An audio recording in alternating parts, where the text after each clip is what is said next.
Hi friends, இன்றைக்கி சனிக்கிழமை புரட்டாசி சனிக்கிழமைன்றனால நம்ம வீட்டில் கொஞ்சம் வேலை பார்த்தாங்க, கட்டட வேலை நடந்துச்சு. அவங்களுக்கும் சேர்த்து சாப்பாடு செஞ்சாச்சுங்க.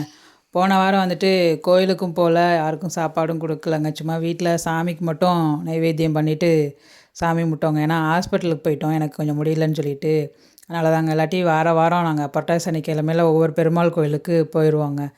அதனால தான் சரி, இன்றைக்கி பாப்பாவுக்கு ஸ்கூலுன்றனால சாயந்தரம் தாங்க கோயிலுக்கு கிளம்புனோம். அலூர் கோயிலுக்கு தாங்க கிளம்புனோம். சரி, அலூர் கோயிலுக்கு போயிட்டு இப்போ சாமி பார்த்துட்டு வந்துடலாம் அப்படின்னு சொல்லிட்டு பாப்பா ஸ்கூல் விட்டு வந்ததுக்கப்புறம் தாங்க அப்புறம் அலூர் கோயில் கிளம்பி நல்லா சிறப்பாக சாமி தரிசனம் நான் நல்லபடியாக பார்த்தோங்க. முன்னாடி போயிட்டு கொடி மரத்தில் போயிட்டு விளக்கு போட்டுட்டு பொறுமையாக, ஆனால் கூட்டம் ஜாஸ்தியாக இருந்துச்சுங்க, ரொம்ப கூட்டமாக இருந்துச்சு. சரி, கூட்டமாக இருந்துச்சுங்க ஃபுல்லாக. எப்போதும் நாங்கள் காலையில் தரிசனத்துக்கு இங்கே விஸ்வரூப தரிசனம்னு சொல்லிட்டு பார்ப்போங்க. பசுமாடு, குதிரை, யானை இதெல்லாம் வந்துட்டு தரிசனம் அலூர் கோயிலில் நடக்குங்க. அதனால் நல்லா தரிசனம் நடக்கும். அப்படியே பார்த்துட்டு வெளில வரையில் அங்கிட்டு நவராத்திரி ஸ்பெஷலாக நாட்டியாலை நடந்துச்சுங்க.